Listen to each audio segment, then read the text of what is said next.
Hello, beautiful people. Welcome to Nectar, Sex and Soul. I'm your host, Soraya Leonara, and I'm a holistic sex and relationship coach. This is a chance for us to get intimate, to reach far into the mystical, magical, erotic, tender, inspiring, vital, primordial depths of what it is to be human, what it is to express and inhabit these amazing bodies fully, and what it is to make love to the divine in everything we do. We'll be penetrating deeply into the nectar of what it is to be alive and turned on by life, how to transmute pain and hardship into pleasure and medicine, how to embody the union of polarities, including sex and spirit, and how to love every piece of ourselves wholeheartedly. This is a space where we don't just talk about the act of sex, but rather how sexual energy permeates every area of our lives as the seed of creation and the source from which we all came. Exploring sexuality in this way not only takes our sex lives to the next level, but is a catalyst for a life that turns us on in each and every moment, not just in the bedroom. Within you stirs a sexual vitality that is capable of so much more than you could possibly imagine. This is what we explore on Nectar, Sex, and Soul. Thanks for coming to play.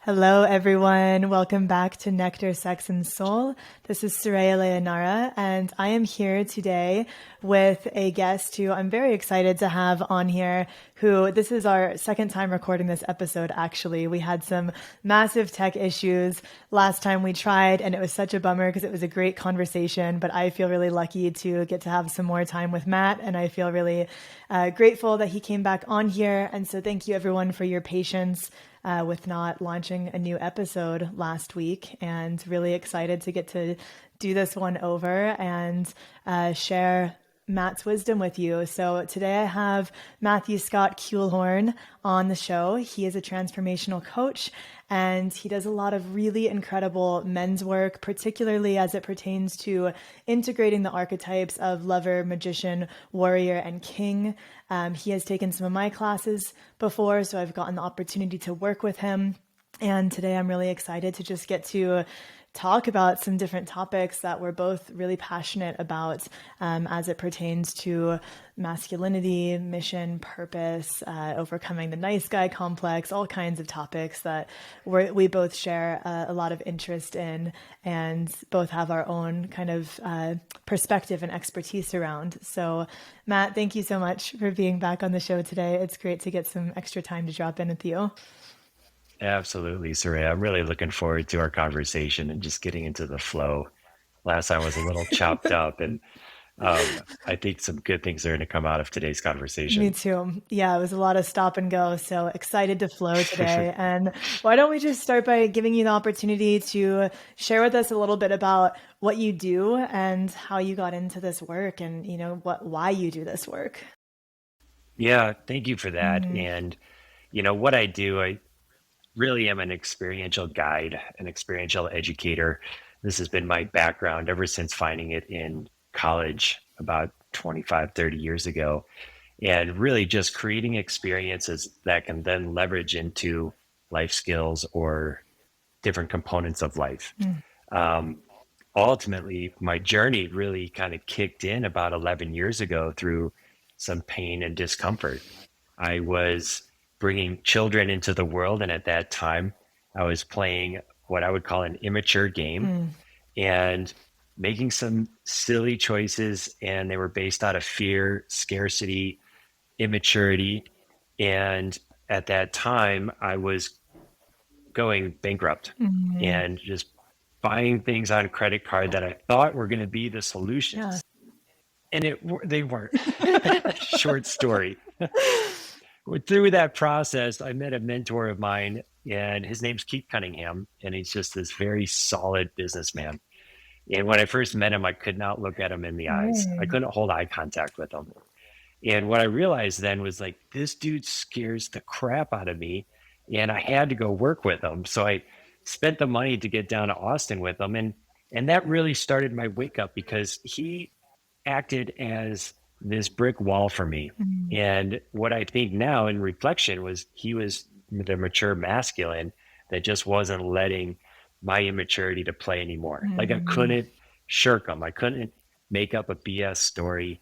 I had to really own my stuff. And that really started this pursuit of excellence and the delayering of the onion, um, which ultimately led me into multiple people's works, yours included, and brings us full circle to today where I've got, this Core Fathers program for the reason of being that brick wall for others that need it, Yes. because there's so much confusion around what it is to be a masculine man and the mature masculine. Um, we have lots and lots of role models around there for the immature, I think. And the mature masculine is a little harder to find because most of the time those guys are quiet and they're just doing their own thing. Um, the immature masculine is the one that's a bit louder and out front and trying to like catch everybody's attention. So there's a lot of distinctions in there, but ultimately, this work is for myself and for others that can use it to call forth that mature masculine. And then we start getting this to the youth in their teens and early 20s, so that they can figure out their financial literacy and sexual literacy before decades into their lives. I love that. I love that you are bringing it to the younger guys, because I can't tell you how many men that I work with are like, why didn't I find this, 30, 40 years ago? And I think the less of a lifetime we have to decondition and unravel, the easier it is. And so important to have meaningful initiations for young men to discover who they are and to step into that true masculine energy. And what a beautiful story to, come face to face with that mature masculine and really recognize the ways that you were living from the immature masculine, and having that call out in you the part of you that was ready to step up. And I think that's so beautiful. And so many people don't have that reflection of what that true mature masculine energy is. And I think actually, why don't we break down a little bit? I know you kind of touched on this already, but the difference between the kind of immature, distorted masculine and the mature, integrated masculine. I think that would be helpful for our listeners, for anyone who's not familiar with that difference. Yeah, absolutely. And I'll reference in this explanation a little bit of Elliot Saxby, who does some work within the Kundalini space. And he writes about the mature and the immature masculine and feminines. So there's the mature masculine, there's the immature masculine, and then there's also the shadow. And the way I break it down so it's simple is the mature masculine is about the give.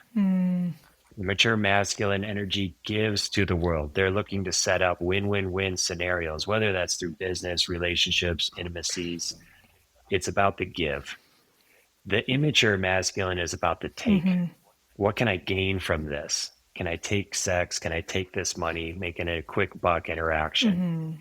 And we can kind of see some of the distinctions and then look at, maybe some of the politicking that's going on, or even in the just capital economic markets and business, and how there's examples of both already out there. But then, of course, there's the shadow. And the shadow is where, a lot of the substance abuse addictions might play. It could be a lot of the behind the doors kind of quirks, and it's just the shame and blame, if you will. That's how I might identify the shadow. So there's both of those. There's the mature feminine, the mature masculine, immature of either one, and then shadows in there. Yeah, beautiful. Thank you for sharing that. I think we hear a lot of talk around toxic masculinity, right? And a lot of blame towards the patriarchy, and that has kind of gotten overly simplified into masculinity is the root of all the problems. Like the masculine is toxic, the masculine is bad. And I've seen it create a lot of confusion for a lot of people, and for men who are trying to embody their masculinity in a healthy way but feel ashamed of it or scared of it, or women Mm-hmm. who are simultaneously emasculating their men but also wanting to be ravished by him and wondering why he's not stepping Mm-hmm. up, while simultaneously they're kind of cutting his balls off with everything they say. So Mm-hmm. there's this huge distortion, I think, around what masculinity is and how we understand that as a culture. And so I think it's really beautiful the way you broke this down. And I hadn't heard it phrased in quite that way. One of the things in Taoism, they talk about true yang energy and false yang energy. And they talk about yang energy as gifting energy. It is that give, like you said, it is that penetrative, active, directive force. And so like a man, gives penetration, gives seed from his cock, and that is like there's a generosity that they talk about with the yang energy, and we all have a yin and a yang pole. We all have these two sides within us, regardless of our gender. But I love that you brought that attention to that give, and I also agree that the kind of distorted or like juvenile masculine is very much that take. It comes from a place of scarcity. It comes from a place of like, I have to jump on this opportunity, whether it's sex or money or whatever it is, even if it doesn't feel in alignment, because I'm worried nothing else will come along. And so it's kind of this gotta get it where I can energy that Mm-hmm. often steps out of integrity and doesn't have that overview of the mature masculine that knows, like, hey, kid, there's going to be plenty of sex. There's going to be plenty of money. There's going to be plenty of opportunity. Like, this isn't your last Totally. opportunity to have sex. It's okay. Like, you don't need to push it. You don't need to, it's like, there's a deeper cultivated awareness there with the mature masculine. So Mm-hmm. I think often that taking and that scarcity is actually a distrust in the feminine. It's like a distrust in abundance and in mystery and in trusting what we can't see or yet know, but just trusting that there will be more. I can't quite see, what the other job opportunity that might arise is, but I can see that this one isn't right for me, and so I'm going to trust the mystery and trust my intuition on that.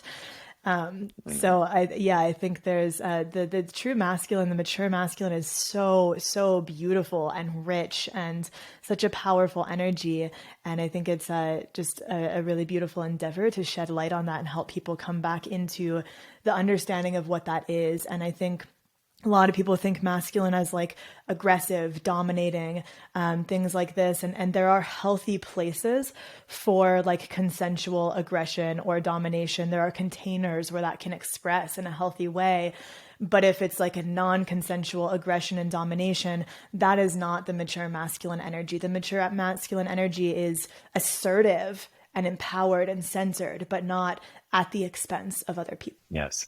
And you already mentioned the feminine masculine energies. They're both contained within Mm-hmm. us as humans. So, in sexuality, like that can play out both ways. Yes. The feminine can be dominating, Mm-hmm. the masculine can be dominant, right? And that's just an expression of those masculine feminine energies, regardless of the actual sex and orientation. Exactly. And you spoke about, confusion around masculinity, and there's a lot to unravel in this, but from my experience, this is something that's recently been observed and reflected upon, because my story, when I was 13, my parents divorced.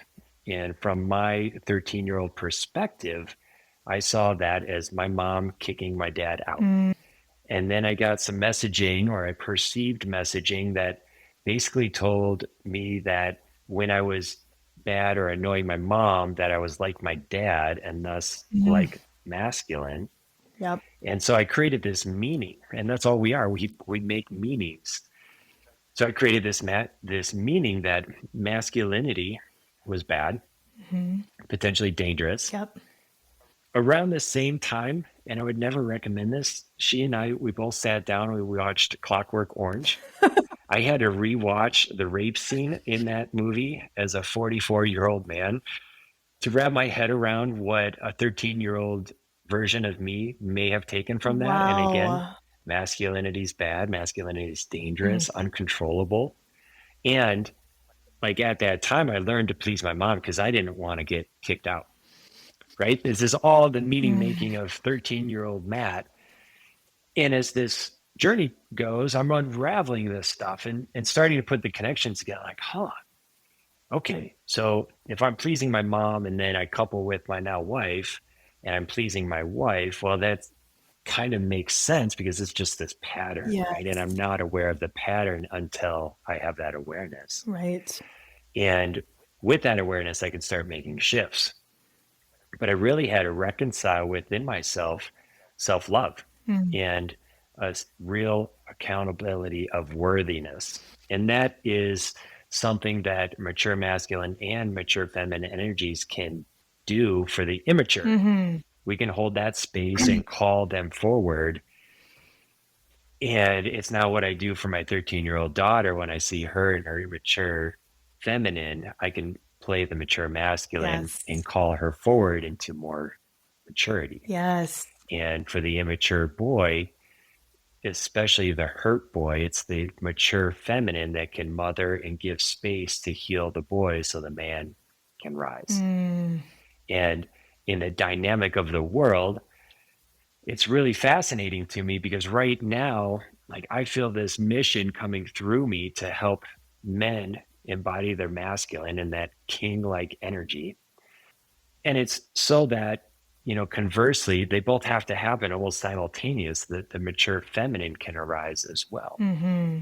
And ultimately there's lots of healing between the two, feminine and masculine, because of all the damage that's played out over the millennial. Yeah. Um, and it might just be this ongoing dance. I don't Hmm. know, for cycles. Yeah.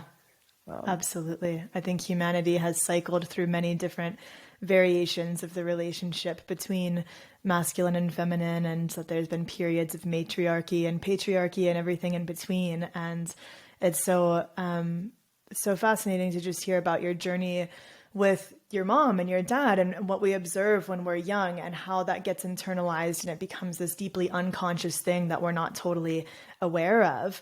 And, we all yeah, pick that up from our parents in some way or another and then transfer it onto our romantic relationships. And then that's not sexy. That disrupts polarity. And so that's totally. part of the work of relationship is to weed out some of the patterns that we are playing out from our childhood and our parents with our beloveds. And it totally makes sense that you would equate like masculinity as being dangerous and even speaking to it being out of control with that rape scene. And I think this is a really Mm-hmm. other interesting piece to touch on is that male sexual energy is the element of fire according to the Taoists, and untamed fire burns down the world. Channeled fire Mm-hmm. fuels it, illuminates it, Mm-hmm. warms it. It is this, I mean, our Yes, capacity as humans to work with fire, when we learned to do that, it changed the world forever, for better or worse. There are ways that we have not been responsible with that, and there are ways in which we've been able to propel incredible innovation. And so I think there can be this judgment that masculine sexual energy is dangerous, that it's out of control. And for men, their yang directive pole is in their cock. They are led by their sexual energy. And that's only problematic if it's disintegrated, if it's not connected with heart and consciousness. And so without you having a yes. model of what that looks like and kind of coming into the world and then only having pieces of your parents' dynamic that you were aware of, you didn't have the full picture and what was actually going on. And the way that some of this can be internalized can be a perfect storm for being, ashamed of masculinity and not knowing how to step into it effectively. Yes. And that disconnect is really, really real when there's shame, or even not so much shame, but lack of communication around sexuality and Mm-hmm. body parts. And that was my experience. We didn't talk a lot about sex within our family. I didn't hear about sex from my dad or my mom. Mm. I just had the sexual education at school, and then it was left up to everything else. Yep. And so I created my own reality to it. But Mm-hmm. recently I've had this experience where it was a really deep cleaning out so that I could truly connect my heart with my cock. Mm. And it changed so much. It changed how I walked Wow. because before then I was very much in my head. And this is, I'd even go back a couple of years because I found Destin Garrick's work around sexual mastery. And this is right before I found your work.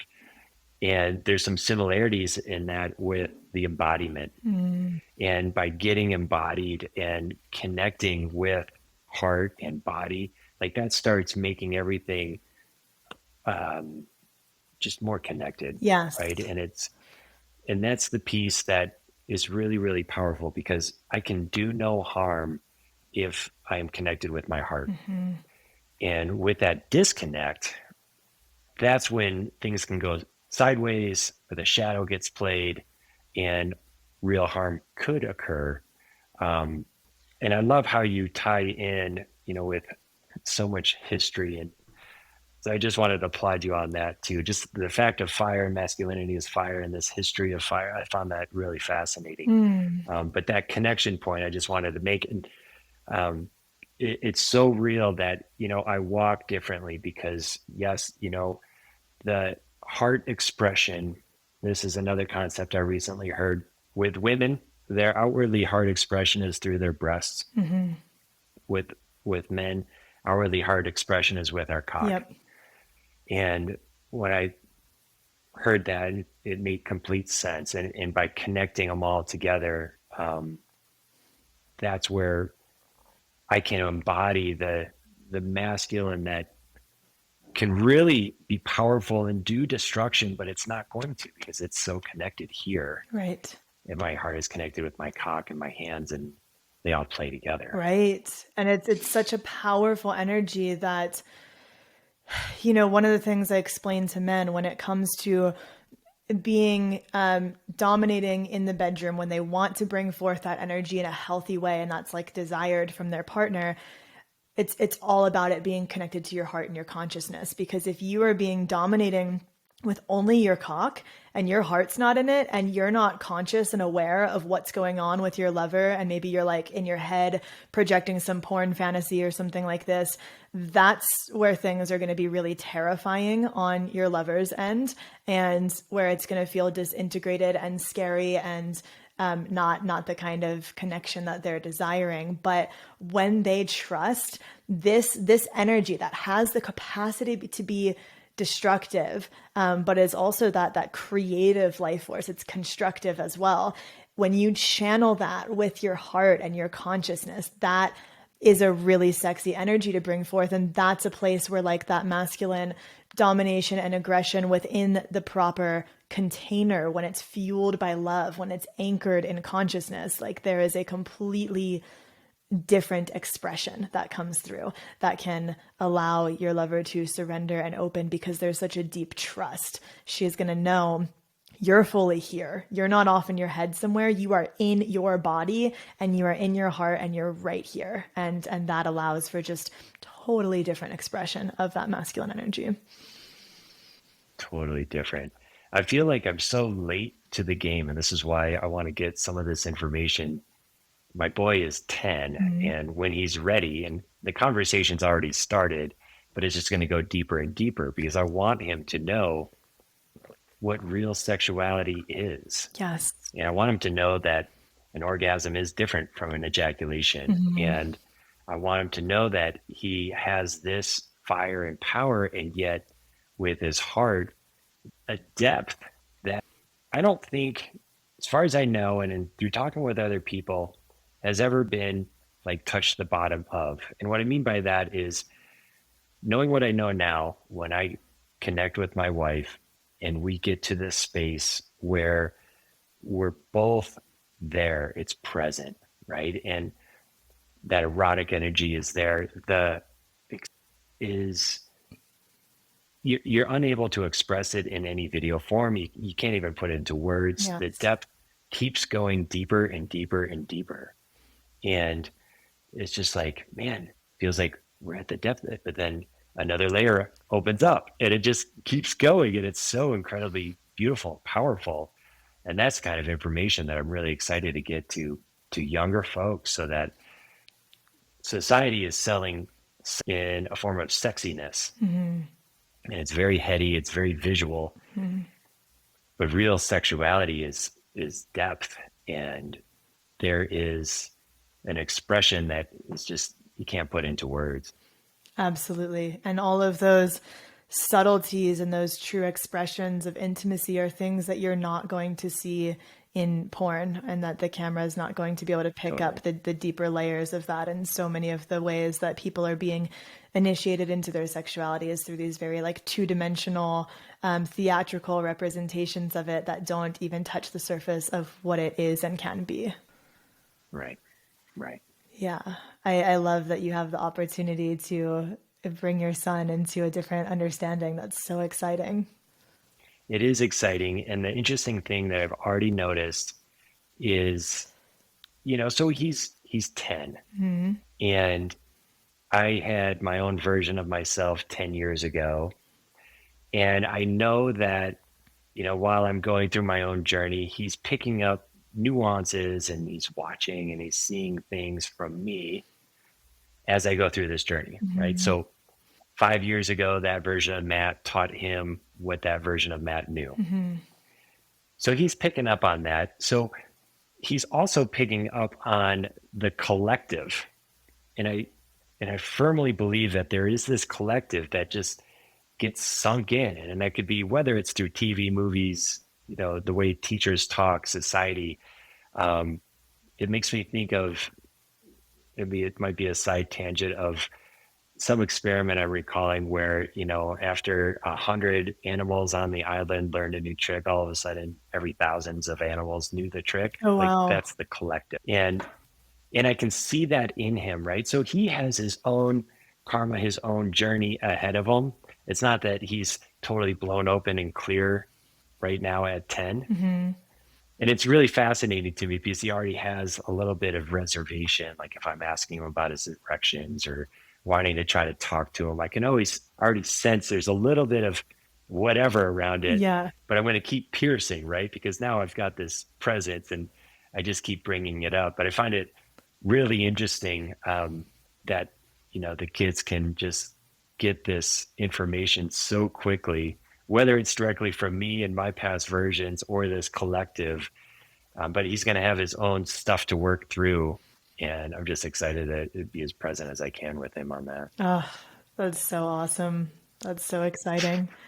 Yeah, I think most of us did not come into any sort of meaningful initiation with our sexuality, and so it's exciting that we get to offer that to the younger generations. And that initiation piece, being really intentional on those initiations, I Yes, think is one of my main focuses. absolutely.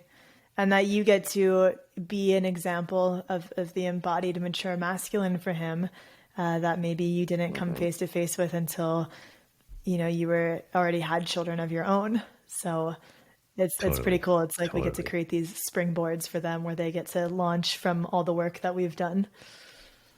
Yep. Yep. Absolutely. So I'm curious, how did that journey go of being in this dynamic where you felt like you had to please your mom or you were going to get kicked out of the house, and then how that transferred into relationship with your wife, and how did that unfold and Hmm. how did you navigate that? It was really bumpy. You know, to give it some summary, because I'm sure I could bounce all over for hours on it. When when Annie, my wife, and I connected, there's that real excitement, there's passion. We get married, we go through trying to figure out where we're going to settle, and we decide to have children. Now, at that time in our dynamic, she was deciding to have children. Mm. She also had massive experience with doula and supporting home births, and she knew about the female body and babies and how they came into the world, and she's seen a lot of this action. So she was the real driver, the real leader. Mhm. And like, I was totally fine with that because I was scared shitless. Yeah. As the babies came around, that's when spirit kicked into Matt. I was like, dude, you got to get going, figure this money game out. Like, what are you doing? Where are you at? And that just created this fire. So I started trying to figure it out, trial and error. Ultimately, the dynamic between my wife and I got really uncomfortable, and I experienced every sexual dysfunction there was. Mm. And yet I would go and test my testosterone levels, test everything I could possibly test, right? The external stuff. I was like, what could it be? And I'm looking outside. And really, what I realized was that impotence and D was just this psychological response to Mhm. the internal game. And it only got corrected when I went internal. And there's certainly lots of pains that can happen in a relationship over time. And Mhm. those can build up, and we can make meanings to those pains. And until the internal stuff is really recognized and reckoned with, and these long-term patterns seen of, yeah, that's I I was pleasing my mom so I didn't get kicked out of the house, and I never shifted that behavior even into my 20s and my 30s. Yes. So of course that's going to create some kind of conflict. And Mhm. um, the one thing, that I'm so grateful for is, both Annie and I stayed committed Mm. during the time of really strong conflicts and uncomfortableness. We certainly teased the idea of splitting up. And I think a lot of people do this. Mm. And sometimes it's easier to split up. But what I realized was, man, if I want to split up now, the chances of me going and finding another partner having the exact same experience again is really, really high. Yes. And somehow I had this awareness of like, yeah, it's likely me and not anything outside of me. So that's what I really just anchored into, going deeper on the work. And real embodiment practices and breath work was so critical to engage the warrior and the magician through meditation. And um, plant-based journeys was a part of this, Mhm. and working with masters in the sexual dynamic realm. Um, all of it played, right? All of it played, and it's all on the inside game in order to reflect anew on the outside. Mm. Like the dysfunctions that I was experiencing were a freaking mirror of the dysfunctions that were going on inside. Yes. Well said. I'm really grateful you brought that up because it's such a common story for so many men to be having these sexual quote unquote dysfunctions and going to their doctor and everything's checking out as normal and they're not sure what's going on. And doctors are so quick to be like, "Oh, I'll just prescribe you a pill for this," and to Yes. not often not even check the things they should be checking. They'll still prescribe the pill even without checking the testosterone and the other things.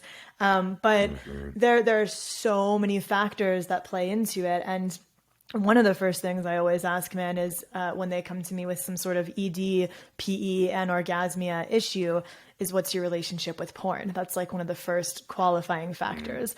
And then it's things like, yeah, what's your relationship with finances and your ability to like be a provider and to support yourself? What's your relationship with your lover if you have one? What's your relationship with your body? What's your diet and exercise? Like your mission and purpose, like your sense of centeredness and agency in the world. All of these things play into it. And if you're feeling out of control in life or in your relationship or at work and you feel like the life force is being sucked out of you, that's going to manifest physically through premature ejaculation. If you feel insecure as a provider and there's a lot of strain on your root chakra to be able to provide for yourself, there's going to be ED issues because your body's like, hey, we don't want to risk procreating right now. Like, we don't need another kid in the picture that is going to add to this stress. So, the body has such a deep wisdom. And I love that you were able to see all the different pieces in your life that were playing into that and work on it from the inside out and recognizing that problem would have come up in another relationship. And oftentimes when we, that's how it goes. Like with any problem, I mean, of course, there are true like impasses and incompatibilities between people, but there are certain things where it's like, hold on a minute, this is mine, and if I don't do the work with this person to sort it out, regardless of if we stay together or not, that's work I'm going to have to do with somebody else, and so I might as well do it while I'm Yes. here and see where it takes us. Hmm. Absolutely.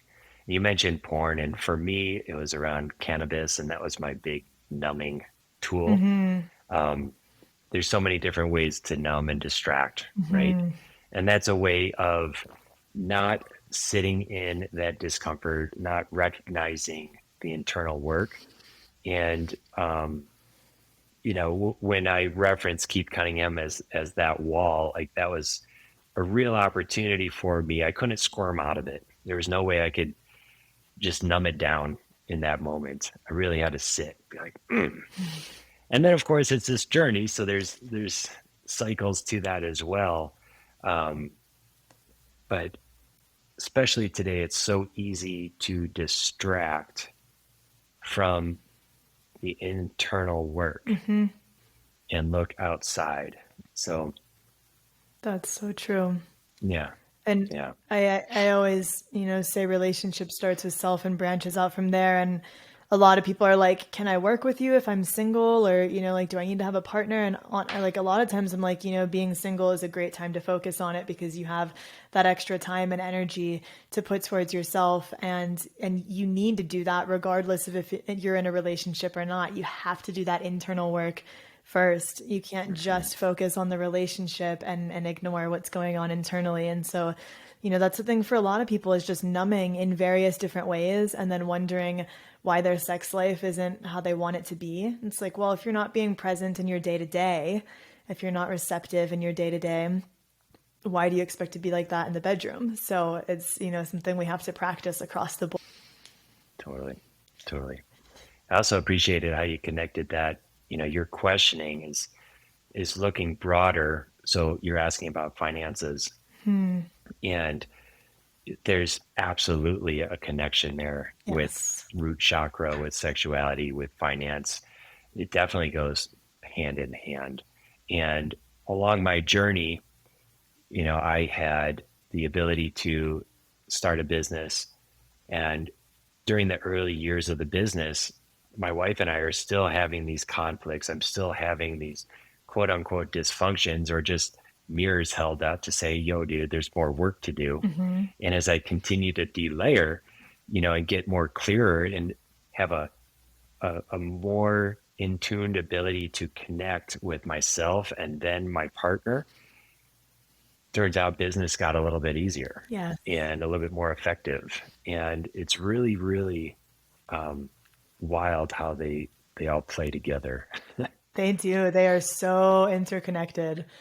Yeah, it's precisely why I call it holistic sex and relationship coaching that I do. And even that feels like it's falling short of encompassing how it all interconnects, but it's wild the way that you'll be working on this piece of your life over here and then you'll see it ripple into this piece over there. And it is all such an interconnected approach, and we can't isolate our sexual issues to something that's just happening in the bedroom. It's so connected to how we're showing up in the other areas of our life, and the work that we do on our sexuality will benefit us elsewhere as well, as you've seen. So how Totally. cool to get to feel a personal example of that. Yeah.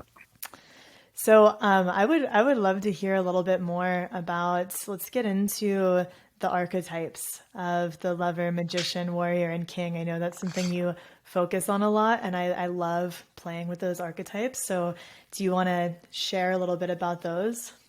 So, with regard to archetypes, where I start is with the warrior. And when I met the brick wall of my mentor, Keith, a number of years ago, at that time, I chose to do 1,000 push ups in a month. And I broke down the math into 33 plus per day. And I did the work. And that is the work. And that is the engagement of the warrior. It's the start. The warrior can deepen and go into many levels of depth with breath and continues to evolve. But at the very onset, especially for men, engaging the warrior is going to engage that integrity and Mm-hmm. becoming impeccable with word. Yes. And when we can start doing what we say we're going to do, we build certainty in ourselves and the trust in self. And then we can move into the magician archetype who says what they're going to do and goes and does it. And this is the art of manifestation. The magician is the one who can connect with soul. It's also the internal belief maker and becoming aware of some of the limiting beliefs so that we can supplant them with new beliefs that are more Mm. empowering. These can be sometimes termed affirmations or incantations, and there's different mixes of reviews out there. But when we put the magician and the warrior together, utilizing the warrior, soon after doing my push-ups, I found boxing, and boxing was this physical outlet that I could work on bags. It was a physical practice that I could master and see improvement on. But more importantly, I brought in the magician. So I would take some of the new software that I wanted to install, and I would be yelling at myself, talking to myself, getting very like expressed physically so that I can embody the new beliefs that I wanted Mm. to embody. And the third archetype that I move folks into is the lover. Having the certainty locked in through the warrior and this ability to connect with soul and start remembering who we are, we have this ability to then engage our hearts and connect with others. And Mm-hmm. the lover is still embodied and can be expressed sexually, but also um, is connected and looking for win-wins, looking for that give type of perspective. Mm. The king archetype to me is the embodiment of all three of those and this integration, so that as I play the king archetype, like I can pull out the warrior as needed. Like if my kid needed something, man, the warrior would be right there. Mm. The magician can be utilized to visualize whether that's a different future for my family or an impact in my community or a vision for my business. Mm-hmm. Um, and then, of course, the king can also be a tenacious lover and just connect Mm-hmm. with others, look for win-win-wins, um, take his queen to a whole different level, and just embody that reign of kingdom, if you will. And it's Mm-hmm. really, for me, the big distinction is from uncertainty, from where Matt was certainly 10 years ago, feeling very uncertain, lots of self-doubt, to absolute certainty. Like I cannot control what's going to play out in the White House or the internal country conflict or the economics or any dynamic with China, right? But there's so much outside noise that can create uncertainty Mm-hmm. unless there's this anchor, this remembrance, this just poise of what I would refer as that king archetype, embodying those other three of that mature Mm-hmm. masculine energy that's just unshakable. Yes. Yes, and that's such a powerful expression of that true masculine energy that he can stay centered and hold his ground in the face of his woman's emotions or the chaos in the world or the Yes, challenges that he's faced. He's rooted in self. yes, yes. So I have a question. Is it what happens if a man is embodying his lover archetype but is out of touch with his warrior and magician archetype? Like what happens there? Have you experienced that? Like with Good yourself or with question. anyone else? Good question. I can't say that I've truly experienced that outside of, um, I think that's the first time I've ever been asked that question. So it's probably a question I'm going to carry for a few days now.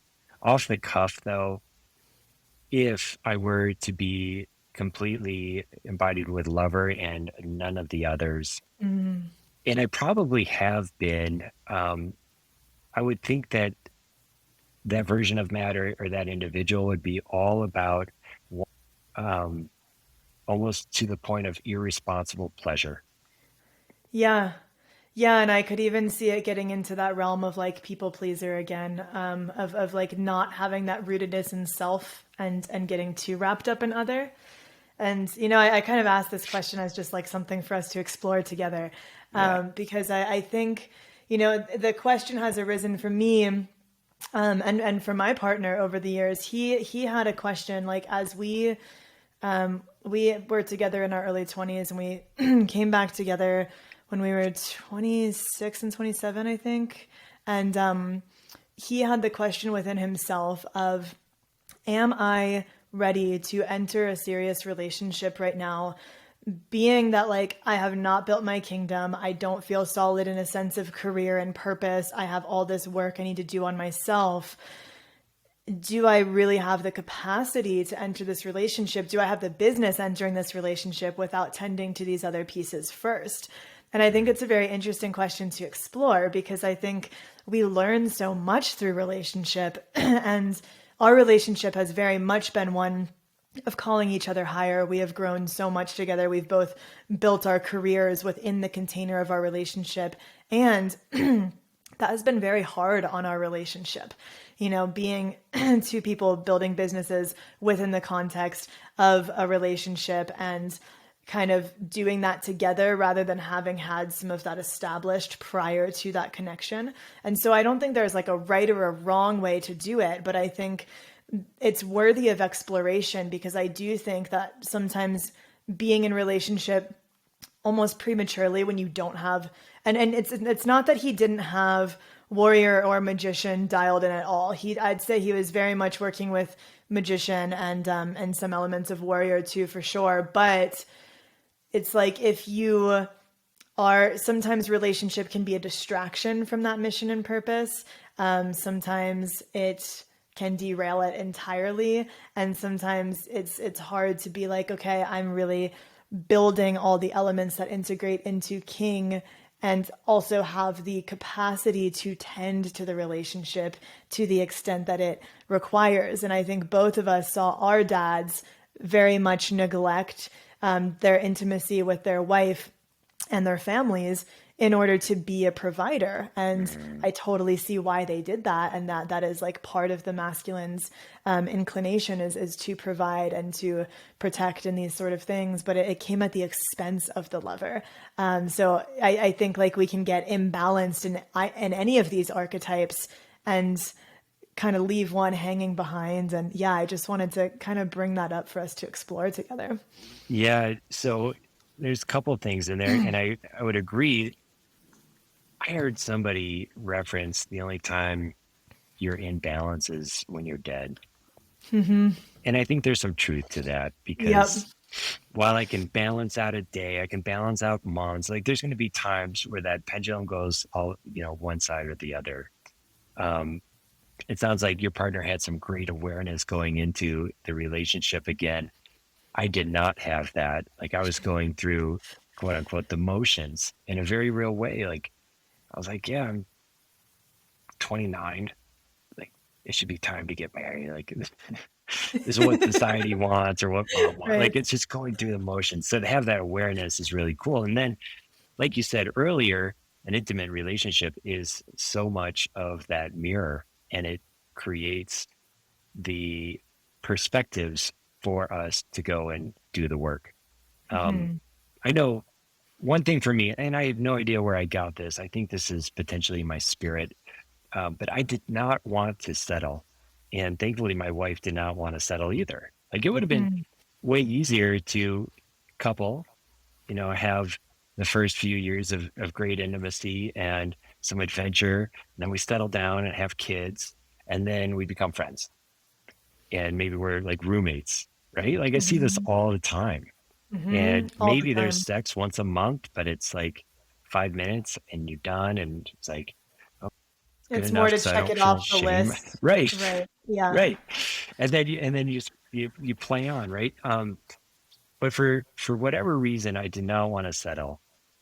I didn't want to settle in career. I didn't want a ceiling over my head. I don't want to settle with my wife. I know that the version that's speaking with you today of Matt is not going to be the version that's here next week, much less 5 years from now, right? Like the Yes. journey of of king and all these archetypes. The archetypes, I think, are just a frame of reference, right? Like they're a term so that we can kind of speak about the unspeakable. Mm-hmm. And the warrior in my mind is really about the integrity and the ability to say no. And if I'm in lover space the whole time, like I'm saying yes to just about everything. Yes. And so it's this balance um, in order to go somewhere. And that's the beautiful thing about a spiritual life is to go and do something with it. So when I wake up in the morning, I say, thank you. I'm here to serve. I'm here to go do something. And Mm-hmm. and that drives me through this journey, which is why I can say the version of Matt next week and 5 years from now is not going to be the same version Mm-hmm. because I just would never tolerate that. Right. Right. Absolutely. Yeah, and I think what you said to the warrior being able to say no and the lover always saying yes. I think when we look at the nice guy complex of the man who is, yeah, just always a yes man even when he's not, even when he Mm-hmm. wants to say no, that probably is the lover out of connection with the warrior. And so needing to channel both of those, because you speak to the warrior being about integrity and following through with your word. And it's not an integrity to say yes when you mean no. And if somebody can't trust your yes, or if somebody can't trust your no, they can't trust your yes, and vice versa. It's like, it's there is something very untrustworthy about the nice guy, even though it seems to be coming from good intentions of, oh, I just want to Right. please. But there's actually the selfish intention underneath of, I want to be loved. I want to be liked. I don't want to get kicked out of the house. Yes. I want to do everything right. And it's needing a particular response from everyone else rather than letting that be their own business, how they respond to your authenticity. Yes. Yes. So for the business owners that are leading teams listening to this, make your yes and your no, and you'll gain a lot of trust and followership with just that alone. And then you touched on the pleaser and not being totally able to trust the pleaser. And what I recognized in my um, cycles of habit was that I really fell in love with my martyr. And the martyr is can be a pleaser and is also going to do all the things so that they can like fall on the sword at the end of the day and be like, oh, poor me kind of deal. Whether Yep. that's verbally expressed or not, there's just a little notch right in the back of the mind. And what I found was that the martyr wants the same thing as my spirit. They both want to be seen. And if I am not loving myself and seeing myself and allowing myself to be seen, um, I think that's where my martyr started to really play because the martyr was going to be like, oh man, we're going to get you seen, man. And it's just a funny, when I had this realization, it's a very aha moment, like, oh yeah, the martyr, like go and talk to your martyr and you realize what does the martyr want? The martyr wants to be seen. What does spirit want? The spirit wants to be seen too, just in a different, but same thing. So it's like And the when I shadow made that side. yeah, exactly. When I made that recognition, like I could put the martyr back in the, you know, back rows of the bus and be like, martyr, you don't need to drive anymore. You're good, dude. Like tap out. Yes. Well, and it's interesting too. It's like the martyr and the pleaser. It's not that mature masculine that is coming from the give. It's coming from the give to get. It's Yes, not a true generosity. It's, that's right. I just did all these things for you and you still won't have sex with me. There's like Yes. this expectation, and it actually repels further what we want. And Hmm. there's a need to take that deep self responsibility and to create a clear container through our authentic expression. And so I think that that warrior, that integrity, that following through with your word, the having boundaries, that is what creates the clear container. And I really like the example of partner dance to explore like the dance of yin and yang and the necessity of a yang container in order for yin energy to flow in a free, surrendered, expressive way. Because if Right. you're dancing and the lead is wobbly in his container and he's not sure of himself and he's second guessing himself, you're not going to give your weight to him because you're worried he's going to drop you on your ass. And there Right. is no ability to surrender into that free flow unless you are very clear as to where the edges are. And then you can press against them and you can really play with them.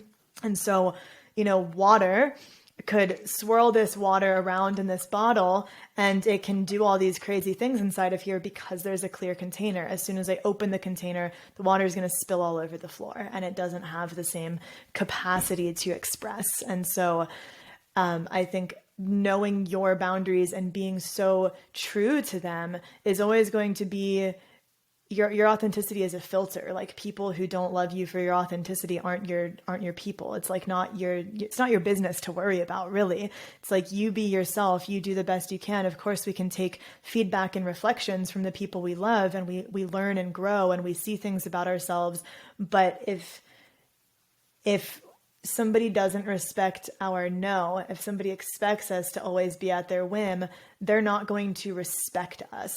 And that's something that the nice guy is often lacking. There's not a respect. And so that diminishes polarity and there's not those two unique charges that can dance and generate energy together because one of those charges is diluted by trying to be what they think the other one wants.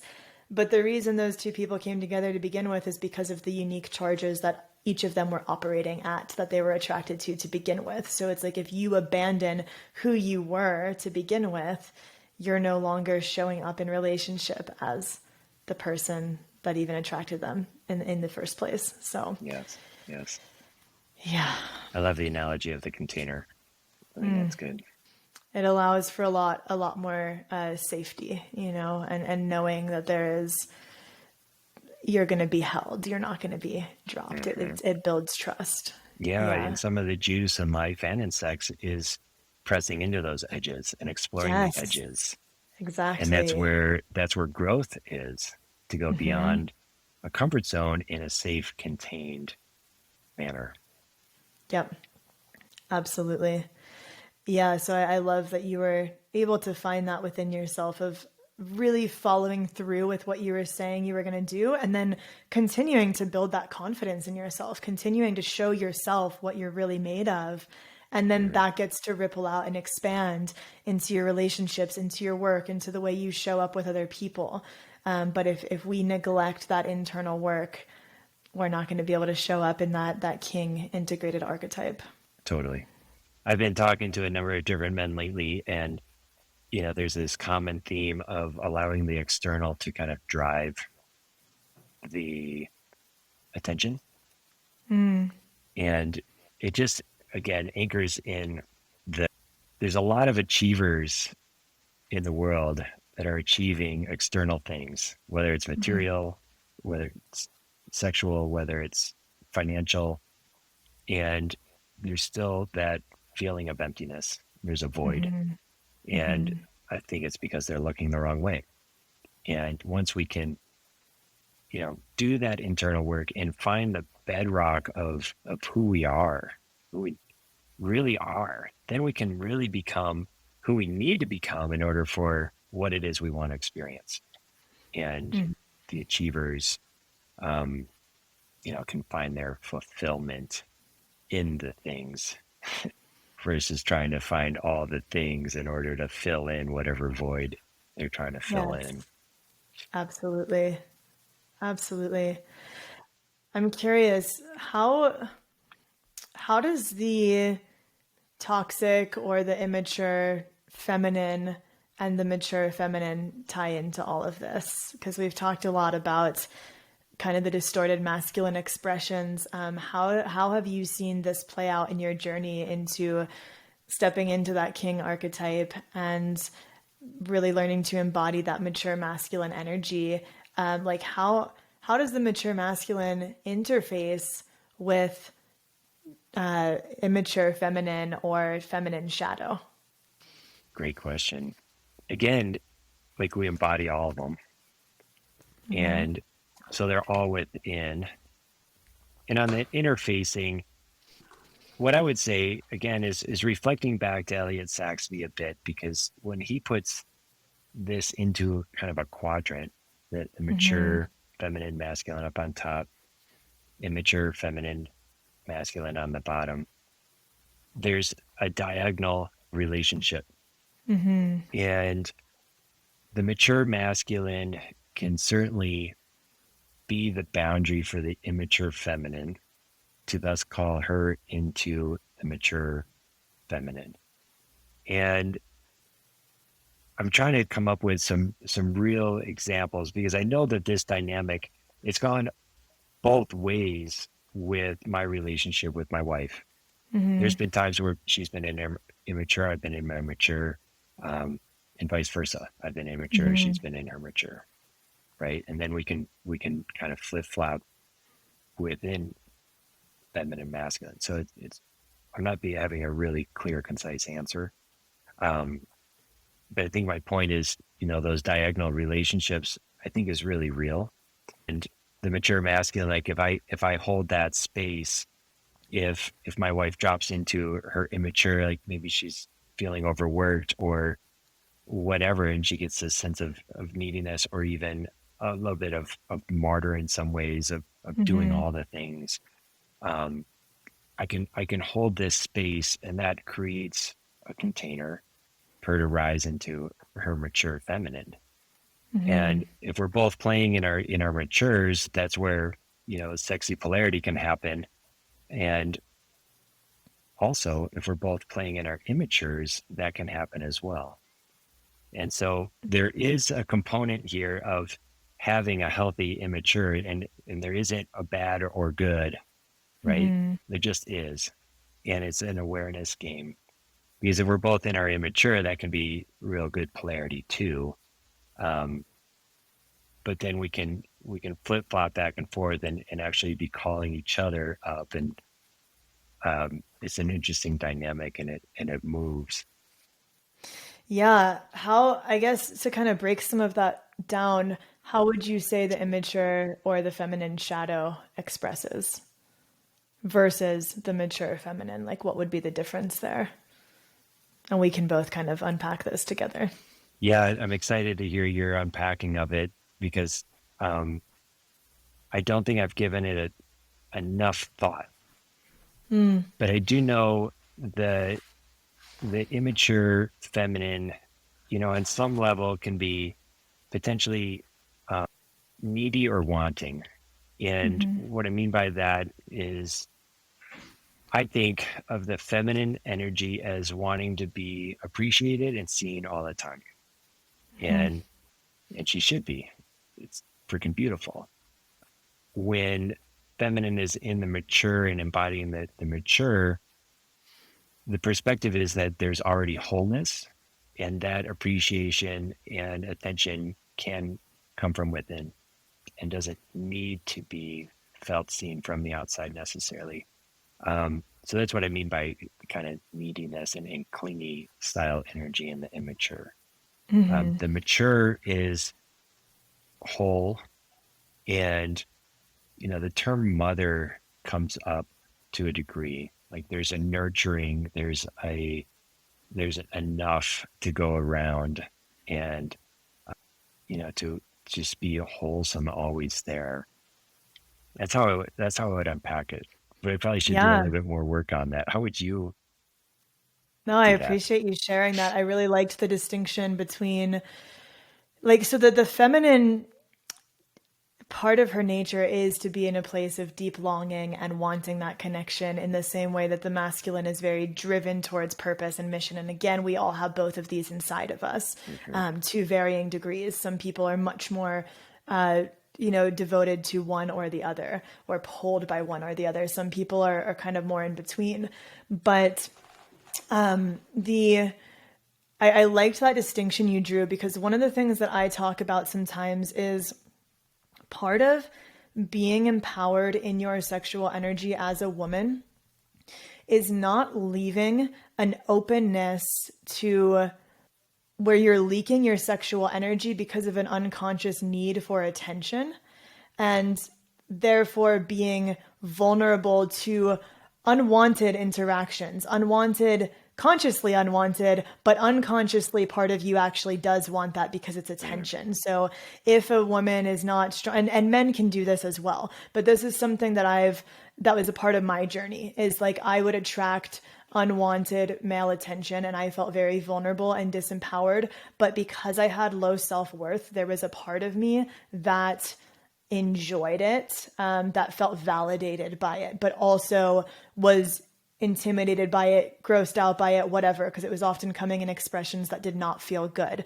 But for every conscious desire, there's an equal and opposite unconscious desire. And, there was a piece of me that really wanted to feel more empowered in that realm, but needed that validation externally.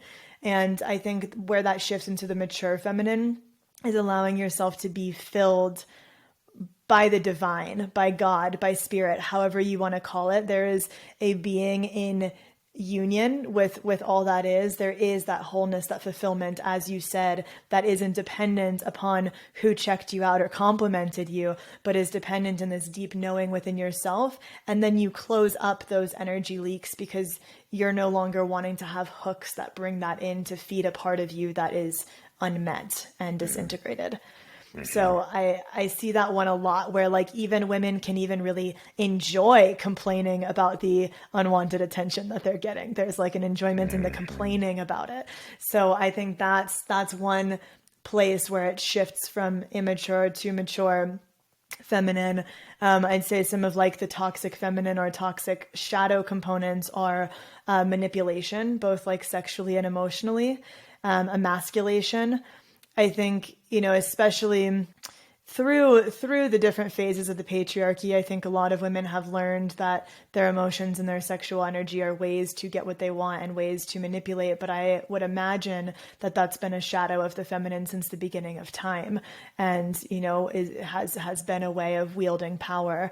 I definitely see a lot of women who will create these dynamics of, and again, not just women, men can do this too, but this is like the feminine expression, can wield their emotions in a way that makes everyone else walk on eggshells, and to kind of maintain control of a situation. So, we all have the potential to express these shadow sides of the masculine and the feminine. And I would say the integrated mature feminine is, holding this vast spectrum of wildness and nurturing and mystery and receptivity, the ability to flow and receive and intuit and deeply feel.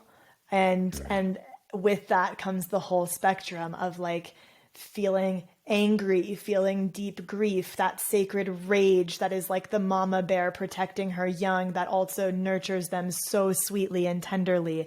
And, I think there's been a lot of shaming of women around anger, and like, that's not ladylike, that's, you look ugly when you're angry. Like, this is something so many women grow up with, that conditioning, and anger is seen to be a more acceptable masculine emotion, whereas men are often shamed for having any emotion but anger. And so there's a lot of ways this plays out, but I think the feminine does have like that full capacity, spectrum to feel and to express and to be in motion. And we all have all of that within us. Yeah, it's beautiful. I love that. I love that. You mentioned something in there that was really cool. I want to pull out, as far as, I think the way you phrased it was, for every conscious awareness, there's a subconscious. For every conscious desire, there's an equal and opposite unconscious desire. When I hear that, it reminds me of how I consider love. And I think this is an important piece, because we're talking about, different sides of the same coin, basically. We're talking about awareness. Yep. And this is DeMartini talks about love as this wave. I think everything we see, all the physical, it's a wave. And true love is, like, for me, it's the time where my 2-year-old daughter is up on stage at a dance recital, and I'm just overcome with tears. And it's a Mm. mix of joy and relief and grief and all of these different feels. Because what I think is happening is there's this really high moment of like joy, and there's also the really low moment of like all the challenge and work that goes into raising a kid and bringing a kid into the world. And the moment where those tears occur is that collapse. Mm. And that's the definition of love. And if we Wow. can get this awareness Mm. broad enough and a big enough picture to remember who we are, to clear out our stories so that we're not meaning makers, and we see the conscious and the unconscious, right? Then we see the highs and we see the lows, and we can get to that real presence. And oftentimes that real presence is like tearing moments. Call it Mhm. happy cry or whatever, but it's that it's just like, wow, kind of in awe. And that to me is like this love moment. So I just wanted to pull that out because it just struck me. Mm. When we can see both sides of that coin, knowing that Yes. we can contain both fully in any given moment. Like, Yes, I love that so much. And I so often use that metaphor of two sides of the same coin to describe, any non-dual perspective that I talk about as it pertains to like masculine and feminine, good or bad. Like all of these things are two sides of the same coin. And I think the more we can see that of like recognizing, as we talk about these different facets of the masculine and feminine, and that none of them are inherently good or bad. They are just parts of being human that all of us contain. And I mm-hmm, think the more that we can all come to peace and acceptance with our innate wholeness, with the fact that the yin yang contains the black and the white. The black has a spot of white, the white has a spot of black. They melt into each other, and ultimately they are part of the same circle. yes, Nobody is good, nobody is bad. Like we all contain the whole. And so striving to be one or the other, or expecting ourselves to always embody the mature masculine or the mature feminine, it's unrealistic. We're human, and mm-hmm, we're here to express these different facets. And I think it's really important to come to terms with those within ourselves, because otherwise that starts to get projected onto other people in the collective in really icky ways, where like, oh, how convenient to just blame masculinity for everything totally. without recognizing that we all have these qualities within. And if we have a distaste or a disgust for the part of us that can be in scarcity, or that can be aggressive, or that can be manipulative, it's like we will never be able to come to a place of love with the other people that we see exhibit those qualities. So Mm-hmm, it's beautiful how we said that all of these components interface within us as well. So not just between like us and our partner, or us and a friend,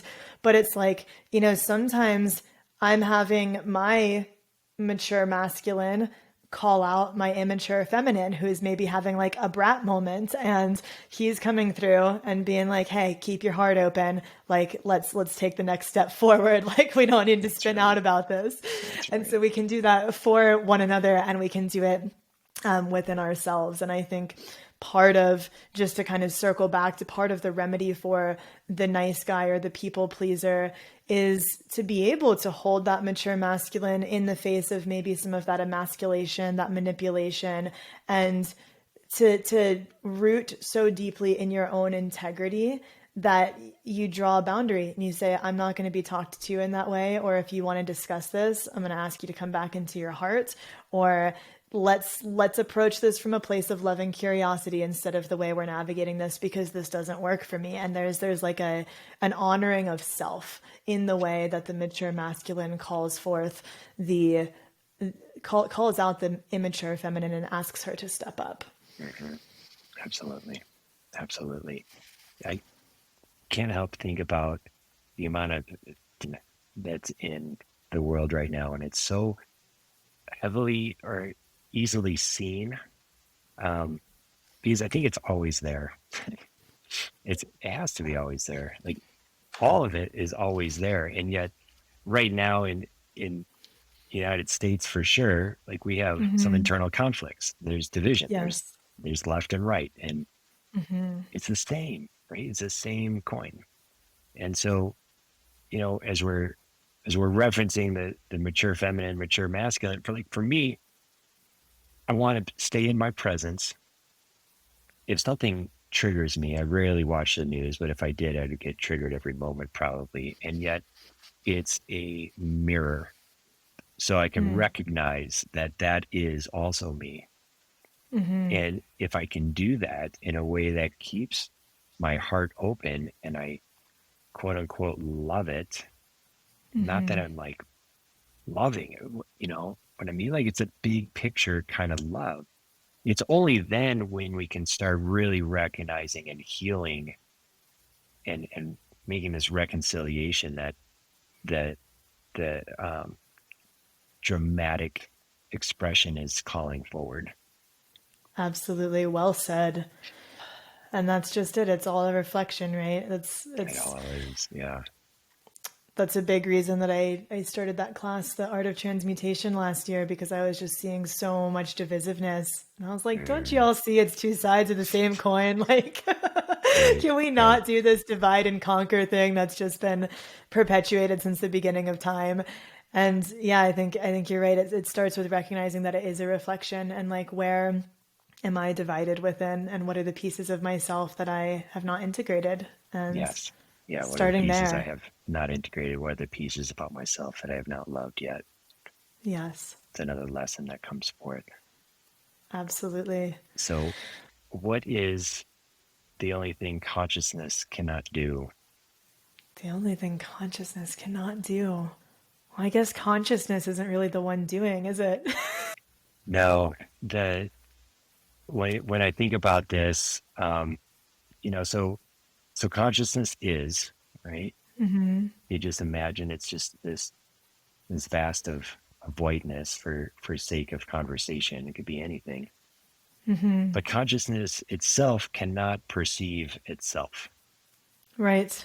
until it chooses to bring forth its opposite.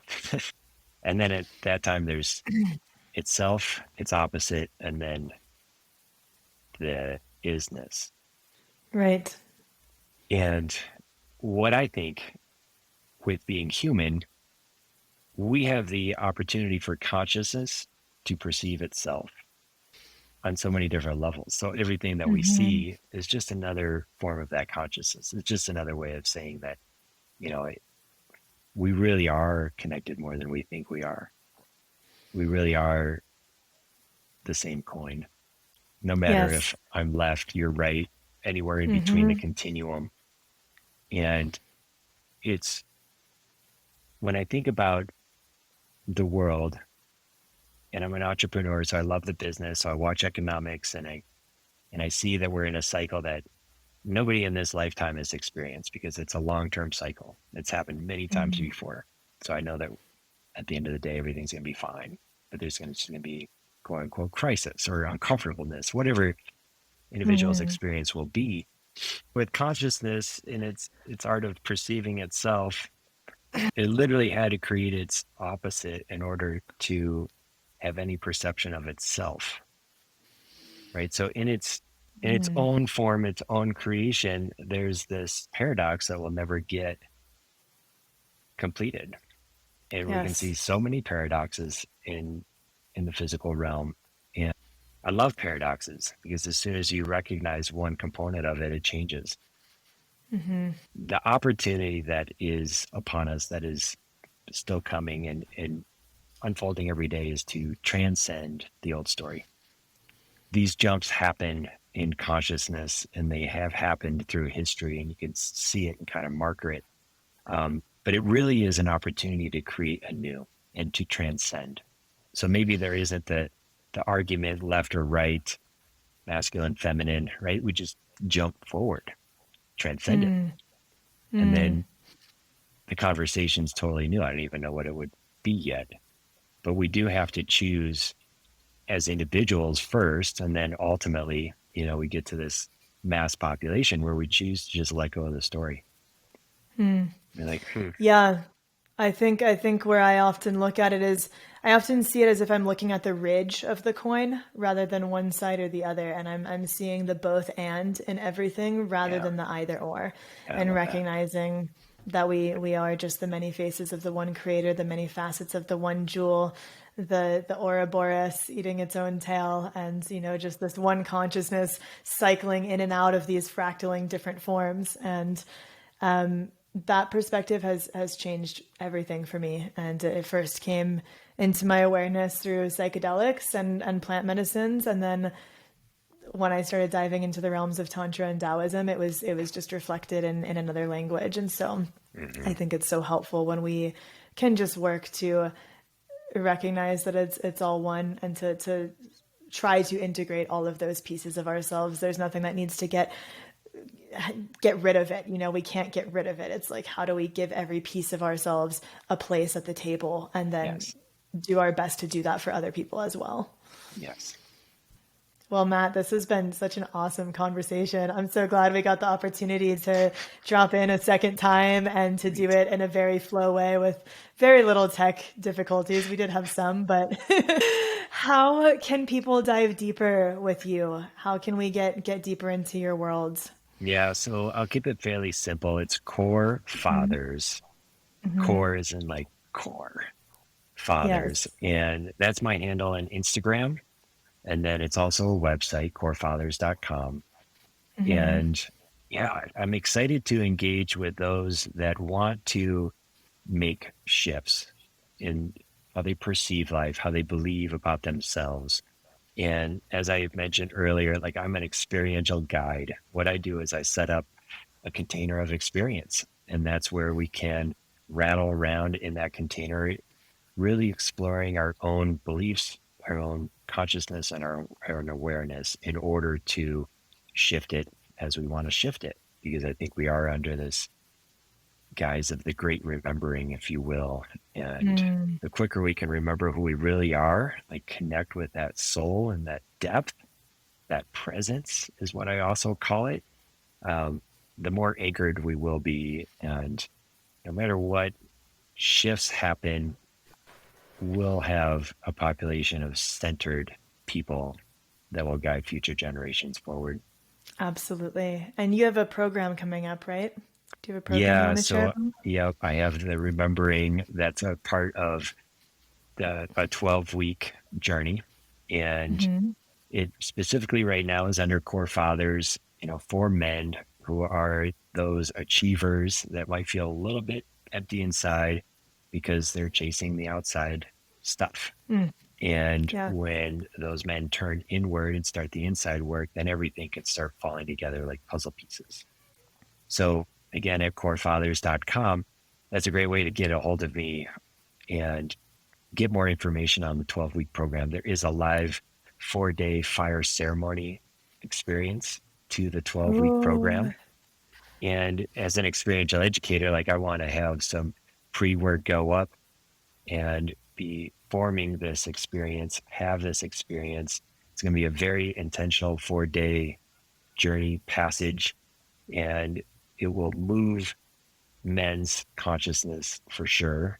And then there's post work, so that transfer back home happens. Um, in that experience, there's going to be breath work. We're going to create masks and identify where we've been playing and then destroy them. And there's a big fire.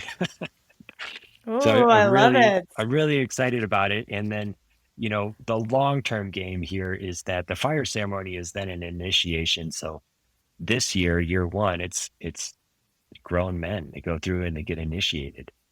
Maybe as quickly as next year, there's a fire ceremony where someone who is initiated is bringing their son to then initiate, right? So it becomes this generational thing, and that, like, man, 5-10 years down, like, how many young men will go through this and be a part of that kind of shift? I'm really excited for. Oh, I love that. And I personally think the lack of proper and meaningful initiation is one of the reasons that so many people do get stuck in their Yes, immature masculine and feminine. So I yes, love that you are doing this work. I love that you're bringing the younger ones into it. And You're such a bright light, and I'm so honored to get to connect with you and weave with you. And thank you so much for sharing your wisdom and some of your personal journey so generously with all of us. Yes, and Saray, I really appreciate how you show up in the world. You have definitely offered me a lot of knowledge and gifts, and yeah, I just applaud that. So thank you. My pleasure. Thank you so much. I'm so grateful to be on this path together. And thank you for doing this a second go around. Yes. Thank you, everyone else, for tuning in today on Nectar, Sex, and Soul, and wishing you all a really beautiful day. Thank you so much for dropping into Nectar, Sex, and Soul with me today. It's been a pleasure to connect with you. If this episode lit you up or illuminated something impactful for you in some way, I invite you to subscribe, leave a review, and share it with someone you feel would love to hear it. To learn more about my work, check out sorayaleonara.com, sign up for my newsletter, and follow me on Instagram and YouTube, where I share tons of free content, special offers, and ensure you're the first to know about my new offerings. I offer private coaching as well as courses, workshops, and retreats, so be sure to stay in touch if you'd like to go deeper together. Thank you, loves. Have a gorgeous day. Ciao.